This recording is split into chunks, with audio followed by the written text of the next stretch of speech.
Hello friends, welcome to the new episode of my channel. আমি অরিত্র। তো আজকে একটা আপডেট পেলাম, যে আপডেটটা পাওয়ার পরে আমি একদম শিওর হয়ে গেছি যে এবার রামায়ণের যদি কিছু গ্লিমসের থেকে আশা রাখতে হয়, সেটা আমি এস রাজামৌলি বারাণসীর থেকে রাখবো। বিকজ বারাণসী 2027 এপ্রিলে আসবে এবং সেখানে একটা 30 মিনিটের পোর্শন আছে রামায়ণের, যেটাকে তারা শ্যুট করেছে, যেখানে তারা মোক্যাপ টেকনোলজিও ব্যবহার করেছে।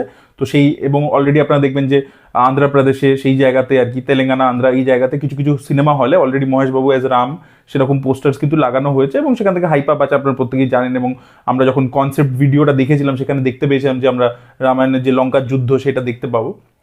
তো সেটার থেকেই আর কি আশা রাখছি আমি এস রাজামৌলির ছবিটার থেকেই, বিকজ ওই ছবিটাই কিন্তু আমাদেরকে ওই অ্যাকচুয়ালি রামায়ণের এক্সপিরিয়েন্সটা দিতে পারবে।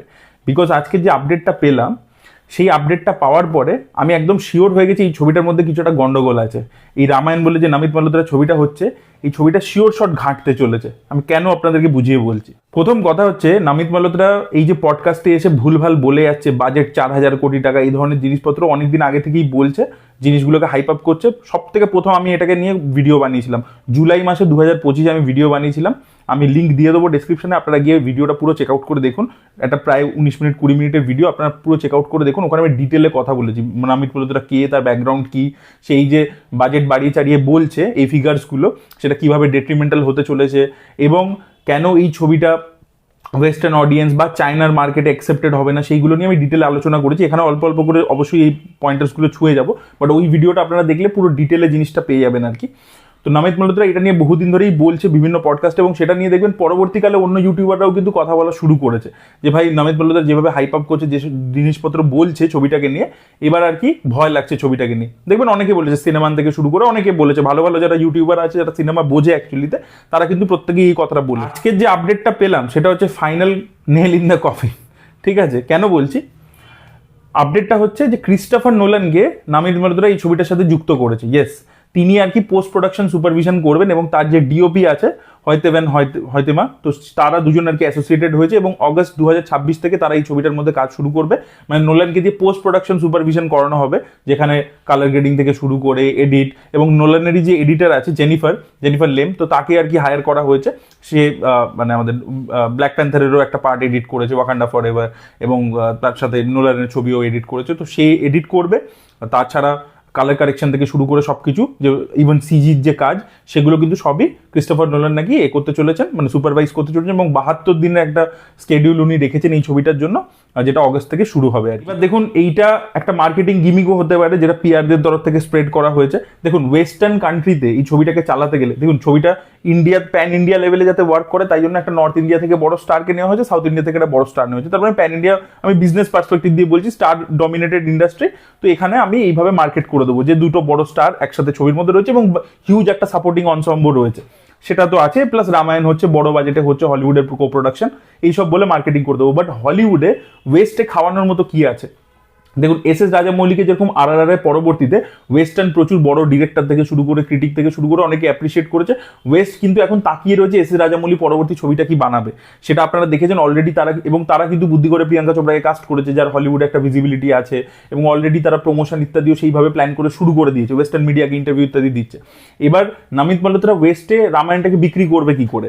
ঠিক আছে, বিক্রি করতে গেলে তাকে ওখানকার কোনো একটা বড় নামকে অ্যাসোসিয়েট করতে হবে, বা ক্রিস্টোফার নোলান একটা বড় নাম, তো তাকে যদি ছবির সাথে যুক্ত করে নিতে পারে, তাহলে এটা একটা মার্কেটিং গিমিক হবে। তো আমার তো এটা একটা মার্কেটিং গিমিক বলেই মনে হচ্ছে।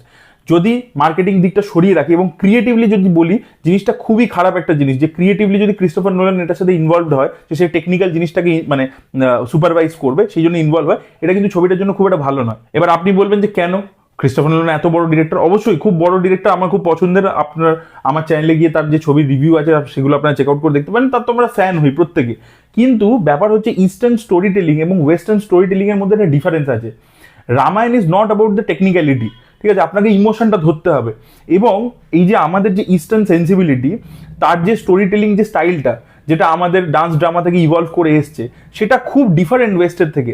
ওয়েস্ট অনেক জিনিসপত্র আজকে ধরুন একটা অডেসিয়াস বানাচ্ছে যখন ক্রিস্টোফার নোলান, তো তখন সেখানেও কিন্তু জিনিসপত্র অনেক সাটেল থাকবে, অনেক নুয়ান্সড, অনেক লাইটার এ থাকবে। কিন্তু আপনি একটা ইন্ডিয়ান ছবি যখন বানাচ্ছেন তখন আপনাকে হাই মোমেন্টস ক্রিয়েট করতে হবে, ড্রামাটা সবসময় একটা একটা মেলোড্রামাটিক জোনের মধ্যে থাকবে। That is our own form, সেটা আপনারা যতই ডিনাই করুন, that is our own form, যেটা ডান্স ড্রামা থেকে এসছে, যেখানে সবকিছু লাউড এক্সাজিরেটেড। এবং ওয়েস্ট নিজে যে এপিক্সগুলো বানায় বা বানিয়ে এসছে সেগুলো অলরেডি সাটেল। তো তাদের নিজস্ব ফর্ম অফ স্টোরি টেলিং অনেকে আছে, রিডলি স্কট বানিয়েছে, ক্রিস্টোফার নোলান নিজে বানাচ্ছে, অলরেডি এরকম এপিক্স হয়ে গেছে যেটা western story telling format follow করে হয়েছে। তাহলে তারা রামায়ণ দেখবে কেন যদি তাদের ফরম্যাটে তাদেরকে প্লিজ করার জন্য একটা ওরকম ছবি বানানো হয়? দেখবে না। Same goes for China. চায়নার নিজস্ব প্রচুর নিজের মাইথোলজিক্যাল কস্টিউম ড্রামা প্রচুর বানায় এবং সেগুলো হাই অন ভিএফএক্স। তো তাদেরকে ভিএফএক্স দেখিয়ে খালি ইমপ্রেস করা যাবে না, এবং তাদেরকে মাইথোলজিক্যাল গল্প দেখিয়ে, তাদের নিজস্ব মাঙ্কি কিং আছে যে which is very similar to Hanuman, তো তারা তাদের গল্প বানায়। তো তাদেরকে দেখবেন চায়নাতে ইন্ডিয়ান সিনেমা সেগুলোই চলেছে, এগুলো আমি ওই ভিডিওর মধ্যে ডিটেলে এক্সপ্লেন করছি, এখানে জাস্ট ছুঁয়ে যাচ্ছি পয়েন্টটা। সেই ছবিই চলেছে যেগুলো ইউনিভার্সাল ইমোশন এবং যেগুলো ছোট ছবি। আজকে একটা দাঙ্গালের মতো বাবা মেয়ের সম্পর্কের ছবি, আন্ধাধুনের মতো একটা ছবি চলেছে চায়নাতে, ইংলিশ মিডিয়াম হিন্দি মিডিয়ামের মতো ছবি ইরফান খানের সেটা চলেছে চায়নাতে। এগুলো কোনোটাই স্পেকটাকেল বেস ছবি নয়, কারণ চায়না নিজে প্রচুর স্পেকটাকেল বেস ছবি বানায়। তো চাইনিজ মার্কেটে বাহুবলীর মতো ছবিও চলেনি, যেটা ইন্ডিয়াতে অ্যাকসেপ্টেড হয়েছে, জাপানে অ্যাকসেপ্টেড হয়েছে, কিন্তু চায়নাতে গিয়ে একদম কোনো ব্যবসায়ী করতে পারেনি, বিকজ চায়না অলরেডি ওরকম কস্টিউম, ফ্যান্টাসি, মাইথোলজিক্যাল ড্রামা দেখে ফেলেছে, নিজেরাই বানায়, প্রচুর বানায়, যাতে হলিউডের ডমিনেন্স না করতে পারে ওদের মার্কেটের উপর, তাই জন্য ওরা নিজেরাই বানায়। তো সেটা কোনো এজ দেবে না। আর ওয়েস্টকে মানে প্লিজ করার চক্করে আপনি যদি ওয়েস্টার্ন ইনফ্লুয়েন্সের একটা ছবি বানান, western style of story telling, তার এডিট প্যাটার্ন, তার আপনি সিনেমাটোগ্রাফার, আর ইভেন যে ডিরেক্টর রাইটাররা কাজ করছে শ্রীধর রাঘবন এবং নিতেশ তিওয়ারি, তারা নিজেরা ওয়েস্ট ইনফ্লুয়েন্স। তো তারা যে ছবিটা আলটিমেটলি বানাচ্ছে এবং তারপরে আপনি সুপারভিশন করাচ্ছেন অন্য লোকেদের দিয়ে যারা হলিউডের লোকজন, তো তারপরে একটা হলিউডাইজড ভার্সন অফ রামায়ণ তৈরি হবে, যেটা ওয়েস্টের লোকেদেরকে কিছুতেই অ্যাপিল করবে না। তাদের নিজেদের যেটা তারা বানায়, বেস্ট জিনিস বানিয়ে ফেলেছে, সেটা তারা দেখে নিয়েছে, তারা সেটার একটা ইনফিরিয়ার কপি দেখবে কেন, বা তার সমতুল্য জিনিস দেখবে কেন? তাদেরকে নতুন কোনটা এক্সাইট করবে? আর কেন এক্সাইট করেছিল কেন এত গ্লোবাল লেভেলে গিয়ে পেনিট্রেশন করতে পেরেছে? বিকজ ওরা এটা দেখেনি। ওরা ওই ইন্টারভেল সিকোয়েন্সে যখন দেখছে বাঘ ভাল্লুক নিয়ে ঝাঁপাচ্ছে, উইচ ইজ কমপ্লিটলি মানে লজিকলেস একটা জিনিস, বাট জিনিসটা এত কনভিকশনের সাথে এত লাউড ভাবে জিনিসটাকে প্রেজেন্ট করেছে, ওটা দেখে ওরা মজা পাচ্ছে, because they have not seen that. কিন্তু যখনই আপনি একটা ট্রয় জোনের মধ্যে কিছু বানাবেন বা একটা ওডেসিয়াস জোনের মধ্যে বানাবেন, সেটা তো ওরা বানাচ্ছেই অলরেডি, কেন দেখবে ওরা এটা? আমি যে কথাটা বলছি, কদিন আগে কোলাইডারে ইন্টারভিউ দিয়েছে এস রাজামৌলি, ইউটিউব চ্যানেলে রয়েছে ইন্টারভিউটা, আপনারা গিয়ে চেক আউট করে দেখেন, উনি সেম কথা বলছেন, এবং উনি এটা নিজে গিয়ে ওখানকার ডিরেক্টর এদের সবাই সাথে কথা বলে ইভ্যালুয়েট করে দেখেছেন। ঠিক আছে, তো এই যে হঠাৎ করে ওয়েস্টে বিক্রি করবো বলে ওয়েস্টার্ন লোক বড় স্টার লোকেদেরকে আমি যুক্ত করে দিলাম প্রজেক্টের সাথে, যদি মার্কেটিং এর জন্যই খালি করা হয় সেটা ঠিক আছে, সেটা ওয়েস্টে বিক্রি হলো। কিন্তু যদি তাদের মানে তারা সুপারভিশন অ্যাকচুয়ালি করে, ক্রিস্টোফার নোলানের যে এডিটার, সে যদি রামায়ণ এডিট করছে, আমি জানি না মানে তাহলে কি দুটো ভার্সন বেরোবে, একটা ওয়েস্টের জন্য আলাদা ভার্সন, যেরকম দেবানন্দ একসময় গাইড বানিয়েছিল, যেটা দুটো ভার্সন আছে, একটা ইন্ডিয়ান অডিয়েন্সের জন্য ভার্সন যেটা বিজয় আনন্দ ডিরেক্ট করেছিল, একটা ব্রিটিশ ডিরেক্টর করেছিল, সেটা হচ্ছে ইন্টারন্যাশনাল ভার্সন ছিল। ইন্টারন্যাশনাল ভার্সনটা একেবারে চলেনি, ইন্ডিয়ান ভার্সনটা কাল্ট ক্লাসিক, এবং ইন্ডিয়ান ভার্সনটা অ্যাকচুয়ালি ভালো। তো কিছু গল্প আছে যেটা আমাদের কালচারে প্রচন্ড রুটেড, এবং সেটাকে আপনাকে আমাদের মতো করেই বলতে হবে। আপনি যদি সেটাকে ওয়েস্টার্ন ইনফ্লুয়েন্সে এসে বলেন, ওদের স্টাইল অফ স্টোরি টেলিংটাকে করতে যান, ইমপ্লিমেন্ট করতে যান, সেটা কোনোদিনও ওই ম্যাক্সিমাম 100% ইমোশনটা বার করতে পারবে না, এটা কোনোদিনও সম্ভব নয়। আর আরেকটা জিনিস নোটিস করবেন, রামায়ণের যে প্রমোশন প্ল্যানটা, প্রমোশন ট্যুরটা ভাবার রয়েছে 2026-এ যে পরপর রয়েছে, সেগুলো প্রত্যেকটা কিন্তু ওয়েস্টে। এআর রহমান, হ্যান্স জিমার পারফর্ম করবে, ওয়েস্টে সেটা হবে। ঠিক আছে, তারপরে স্যান্ডিয়াগো কমিক কনে টিজার দেখানো হবে, সেটা ওয়েস্টে হবে। ঠিক আছে, সব কিন্তু যা ওদের ট্যুরস ইত্যাদি যে স্ক্রিনিংসগুলো বাইরে সব ওয়েস্টে রেখেছে। ঠিক আছে, তাহলে এখানে কি প্রমোশন হবে? এখানে পুরো একটা প্যান ইন্ডিয়া কভার করে 10,000 স্ক্রিন আছে, তার ম্যাক্সিমাম কত কালেকশন হতে পারে? 1,000-1,200 কোটি টাকা। তাহলে করলেও কিন্তু ছবি হিট নয়। যদি 2,000 কোটি টাকা ফার্স্ট পার্টের হয়, 1,000-1,200 কোটি 1,300 কোটির বিজনেস করলেও তাহলে হিট হচ্ছে না। 4,000 কোটি টাকা ফার্স্ট পার্ট কি বিজনেস করতে হবে, তবে প্রডিউসার শেয়ার 2,000 কোটি টাকা আসবে।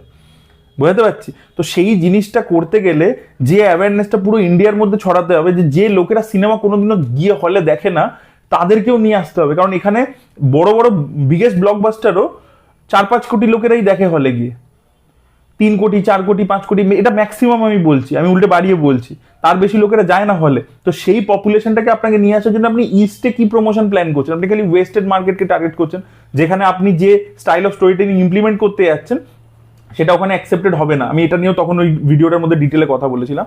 চায়নাতে অ্যাকসেপ্টেড হবে না, এই দুটো সব থেকে বড় মার্কেট বক্স অফিসের দিক থেকে। এই দুটোতে আপনি কি করছেন আমি জানি না। আর ইন্ডিয়াতেও আপনি কোনো প্রচারের ব্যাপার ভাবছেন না, এবং ইন্ডিয়ান স্টোরি টেলিং মানে ইন্ডিয়াতে যদি আপনি একটা হলিউডের মতো করে সিনেমা বানান ওই নুয়ান্সের সাথে, সেটা মাসেসদের সাথে কোনোদিনও কানেক্ট করে, টায়ার 2 টায়ার 3 সিটির সাথে কোনোদিনও কানেক্ট করবে আমি জানি না। এগুলো কেন করা হচ্ছে? নামিত মালহোত্রা প্রচণ্ড বড় বড় কথা বলেন পডকাস্টে এসে, সেটা নিয়ে আমি তখনই একটা ডিটেলে ভিডিও বানিয়ে বলেছিলাম। আর এখন এই আপডেটসগুলো দেখছি তত মনে হচ্ছে যে জাস্ট ভাবুন যে যেভাবে ছবিটাকে কনসিভ করা হয়েছে, লেখা হয়েছে, ঠিক আছে, নিতেশ তিওয়ারি একভাবে ভেবেছে, শ্যুট করেছে, কি পারফরমেন্স সেরকম দিয়েছে অ্যাক্টার্সরা, তারপরে এখন সেটাকে একটা ওয়েস্টার্ন ইনফ্লুয়েন্সে জিনিসটাকে পুরো করা হচ্ছে। I don't understand. নাকি জাস্ট নামটাই থাকবে আর সে কোনো করবে না? আমি জানি না মানে কি হচ্ছে পুরো ব্যাপারটা। মানে খুব মানে জিনিসটা ফিশি লাগছে আর কি। মানে এটা ট্যাঙ্ক না করে যায় বড় সড়োভাবে, ঠিক আছে। এবং দেখবেন যে আমি কদিন আগে আরো একটা ইউটিউব চ্যানেল আছে দেখবেন, পালট তেরা ধ্যান কিধার হ্যায়, ও এই সেম বিষয় নিয়ে ভিডিও বানিয়েছে। ও এই আপডেটটা আসার আগেই ভিডিও বানিয়েছিল। ও দেখবেন এই ওয়েস্টার্ন প্রমোশন ইত্যাদি এগুলো নিয়ে কথা বলছিল, যে ওয়েস্টের অডিয়েন্সকে কেটার করবার জন্যই করা হচ্ছে এই ধরনের জিনিসপত্র। সেখানে আমি কমেন্ট সেকশনে পড়ছিলাম, আমি দেখেছি প্রচুর প্রচুর লোক কিন্তু জিনিসটাকে সাপোর্ট করছে, যে হ্যাঁ এটা মানে কোথাও গিয়ে একটা ওয়েস্টের জন্যই আর কি বানানো ভার্সন হয়ে যাচ্ছে আর কি। এই যে লেজেন্ড অফ প্রিন্স রাম বলে যে অ্যানিমেটেড ফিল্মটা ছিল, যেটা দারুণ একটা সিনেমা রামায়ণের উপরে, তো তার যে সেটা জাপানের ইন্ডো জাপান কো প্রোডাকশন হওয়ার কথা, তো সে জাপানিজ একজন ডিরেক্টর বানিয়েছেন ওটা। এবার আপনি বলতে পারেন যে একটা ফরেনার তো ভালো বানিয়েছে রামায়ণ। ব্যাপার হচ্ছে কি, উনি অনেক বছর ধরে এসে ইন্ডিয়াতে থেকে রিসার্চ করেছেন, আপনারা পড়ে দেখবেন ওনার ব্যাপারে। অনেক বছর ধরে আগে এখানে প্রচুর ভার্সানস রামায়ণের বিভিন্ন জিনিসপত্র পড়ে সেটা প্রপার রিসার্চ করেছে, তারপরে সে বানিয়েছে, ঠিক আছে। প্রথমে এখানেই জয়েন্ট প্রোডাকশন হওয়ার কথা ছিল, তারপরে কিছু প্রবলেমস এসেছিল, তারপরে জাপানে বানিয়েছিল, তার পরবর্তীকালে আর কি ইন্ডিয়াতে রিলিজ হয়। ইনিশিয়ালি প্রথমে রিলিজ করতে দিচ্ছিল না আর কি, ঝামেলা হয়েছিল। তো তার একটা দীর্ঘ রিসার্চ রয়েছে। অন্য দেশের লোক এসে কেন বানাতে পারবে না? বানাতেই পারে, ঠিক আছে। কিন্তু আমার কথা হচ্ছে যে সেটার জন্য যে মানে যতটা সময় দিয়ে রিসার্চ করতে, হয়তো ক্রিস্টোফার নোলান কি করবে, যে একটা বই একটা পড়ে নেবে, একটা কোনো ভার্সন একটা বই পড়ে নেবে, কিন্তু রামায়ণের কি একটাই ভার্সন আছে? বা সেই ডিটেল রিসার্চটা কি মানে ক্রিস্টোফার নোলান নিজে একটা ছবির প্রোডাকশনের মধ্যে আছে, যে ছবিটা তার রিলিজ করবে, সেখানে আপনার মনে হয় যে সে সেটাতে টাইম না দিয়ে আরেকটা প্রজেক্টে গিয়ে অত ইনভেস্টমেন্ট করে অত রিসার্চ করে, যেটা তার সে নিজে ডিরেক্টও করছে না, সেটাতে সেই এফর্টটা দেবে? তো তাহলে সে বুঝবে কি করে যে আমি নোলানের স্কিলটাকে কোনোভাবে ছোট করছি না, সে দুর্দান্ত একজন ডিরেক্টর, অসাধারণ লোক, কিন্তু সে এই ইমোশনটাকে, যেটা একটা আমাদের রুটেড ইমোশন, সেটাকে বোঝার জন্য সে কি সেই টাইমটা দেবে, সেই এটা দেবে, সেই এফর্টটা মারবে? সে কেনই মারবে?